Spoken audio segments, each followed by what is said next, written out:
25 गांव से शुरू किया था और आज वो बढ़ करके जो है 160 हो गया है। 300। तो मैम क्या चैलेंजेस रहे हैं? शुरुआत में दिक्कत होती है, अपोजिशन होता है। पहले आदमी सोचते हैं कि हम पुरुषों के खिलाफ हैं, क्योंकि हम कहते हैं नारीवादी हैं। नारीवादी का मतलब होता है कि हम हर अन्याय के खिलाफ हैं। 40 करीब 50 साल से काम कर रही हूँ और मुझे लग रहा था, मैं दिल्ली में काम किया, हैदराबाद में काम किया, कि मुझे अब गांव की तरफ चलना चाहिए और ख़ास तौर से गांव की मिट्टी, गांव की हवा और गांव के मसले जो हैं, ख़ास तौर से लड़कियों के, औरतों के, उसके ऊपर कुछ काम करने की ज़रूरत है।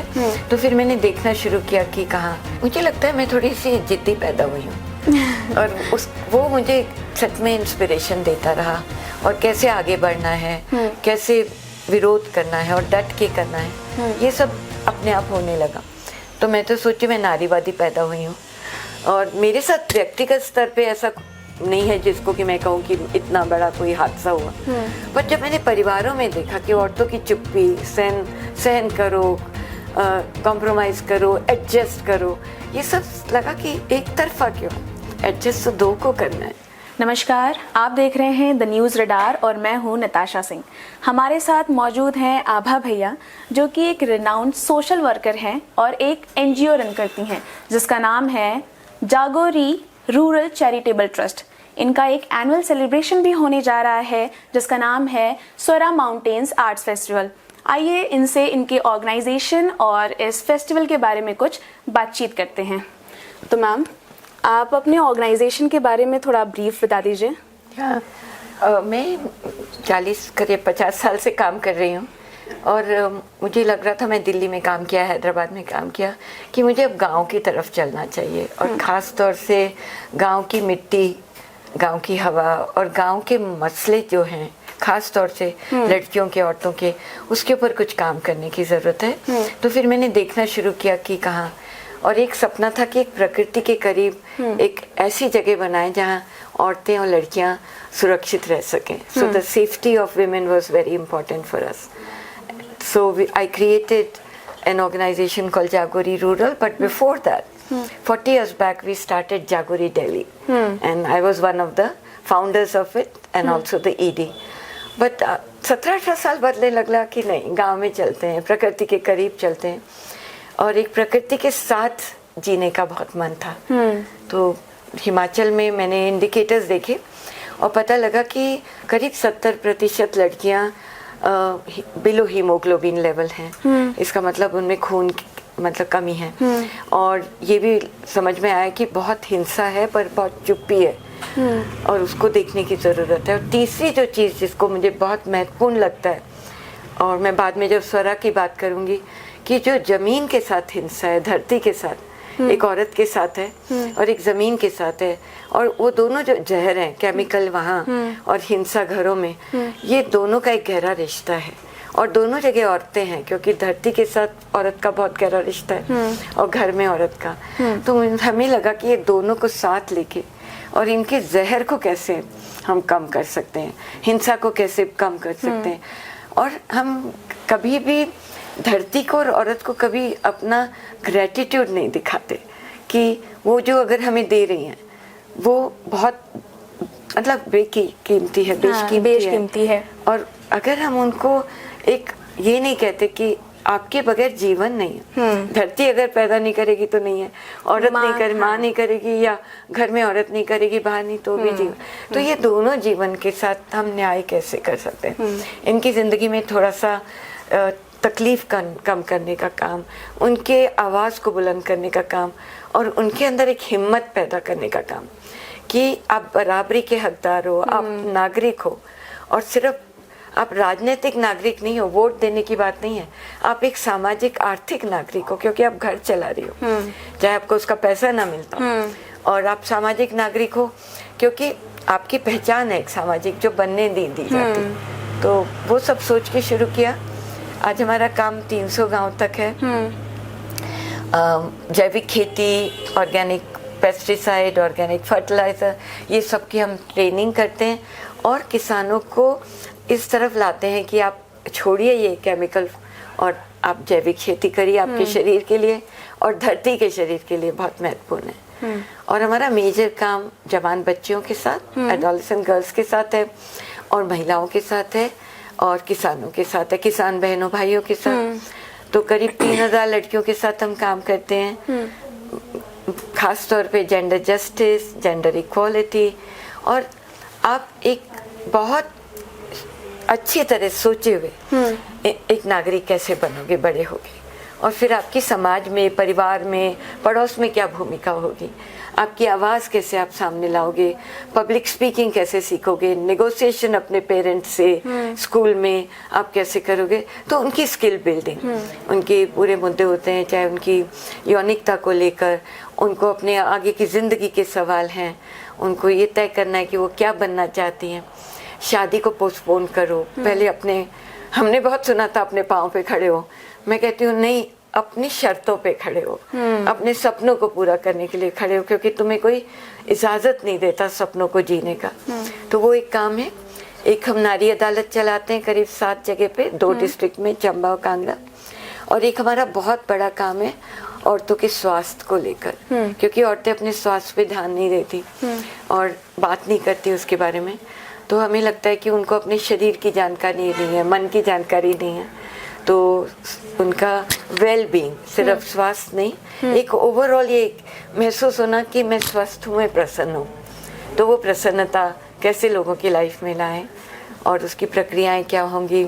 औरतों के हिंसा के मुद्दों को लेकर हम अवेयरनेस बिल्डिंग करते हैं, और हम करीब 40 पंचायतों के साथ काम कर रहे हैं इस वक्त। मैम, जैसा कि हम देख रहे हैं कि बहुत लंबा साल हो गया है आपको इसमें काम किए हुए, और आपने शुरू किया था 25 विलेजेस से, 25 गांव से शुरू किया था, और आज वो बढ़ करके जो है 160 हो गया है। 300। तो मैम, क्या चैलेंजेस रहे हैं? शुरुआत में दिक्कत होती है, अपोजिशन होता है। पहले आदमी सोचते हैं कि हम पुरुषों के खिलाफ हैं, क्योंकि हम कहते हैं नारीवादी हैं। नारीवादी का मतलब होता है कि हम हर अन्याय के खिलाफ हैं, पुरुषों के खिलाफ नहीं, पुरुष मानसिकता के, ये जो तुमने बोला पितृसत्ता के खिलाफ है। हम एक पुरुष के खिलाफ नहीं है।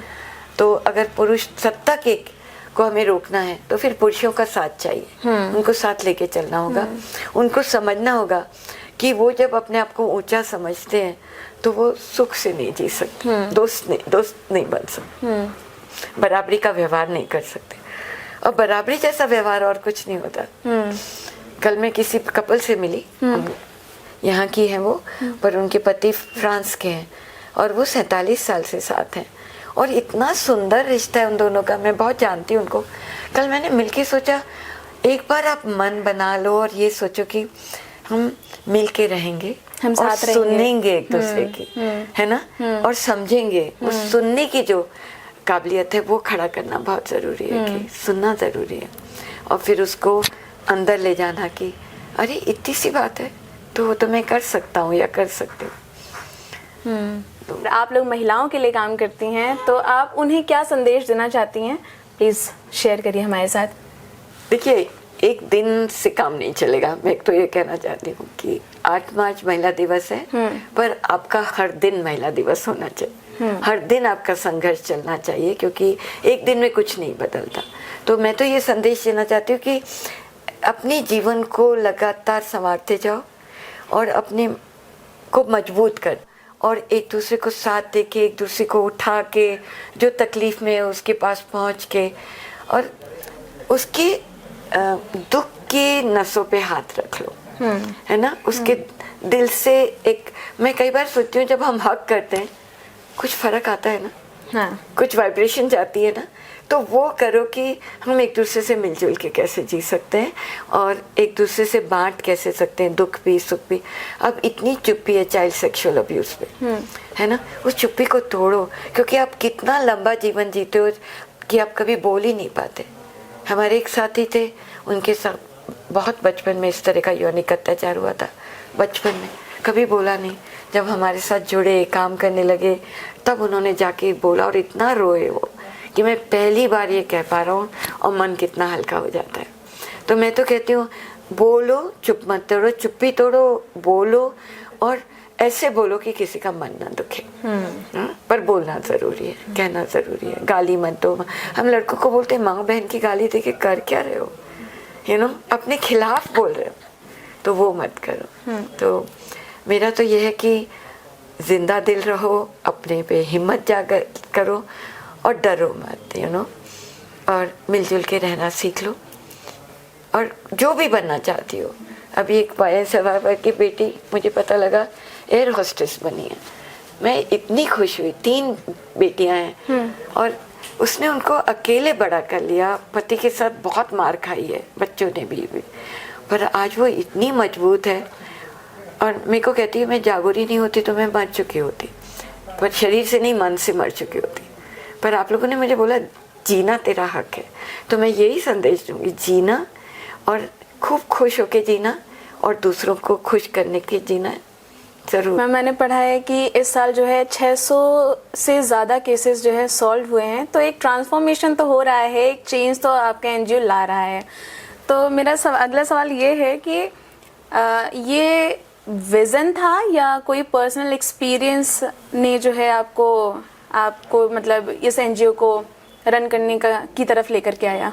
मुझे लगता है मैं थोड़ी सी जिद्दी पैदा हुई हूँ और वो मुझे सच में इंस्पिरेशन देता रहा, और कैसे आगे बढ़ना है, कैसे विरोध करना है और डट के करना है, ये सब अपने आप होने लगा। तो मैं तो सोची मैं नारीवादी पैदा हुई हूँ, और मेरे साथ व्यक्तिगत स्तर पे ऐसा नहीं है जिसको कि मैं कहूँ कि इतना बड़ा कोई हादसा हुआ। पर जब मैंने परिवारों में देखा कि औरतों की चुप्पी, सहन करो, कॉम्प्रोमाइज़ करो, एडजस्ट करो, ये सब लगा कि एक तरफा क्यों है, एडजस्ट तो 2 को करना है, क्योंकि दोनों साथ जी रहे हैं। तो फिर पुरुषों की मानसिकता, पुरुषों की सोच बदलना कि आपका सबसे सुंदर रिश्ता जिंदगी में किसी का भी दोस्ती का होता है, क्योंकि वहाँ एक बराबरी का एहसास होता है, कुछ भी मन की बात बोल।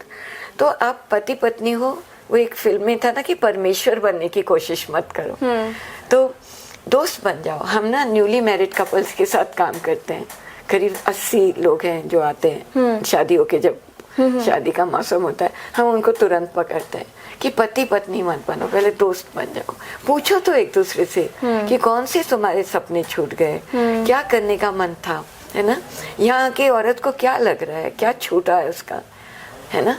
आंगन छूट गया उसका, उसकी दोस्ती छूट गई, उसका खाना छूट गया, माँ बाप छूट गए, भाई बहन छूट गए। तुम कभी सोचो कि अगर तुम्हें ये सब करना होता तो क्या होता। तो कई बार इस तरह की बात से वो सोचने लग जाते हैं, और फिर उनको जब हम पुरुषों को साथी बनाते हैं तो हमारा काम जल्दी आगे बढ़ता है, क्योंकि वो फिर दूसरे 2 लड़कों से बात कर सकते हैं। तो हम करीब 30-35 स्कूलों में काम करते हैं कि बराबरी, लड़कियों लड़कियों में मनाहियाँ किसके पास ज़्यादा हैं, किसको रोका जाता है, किसको ज़्यादा पढ़ने दिया जाता है। तो ये सारी चीज़ों से जब बात करने तो लड़कों को भी समझ में आने लगता है।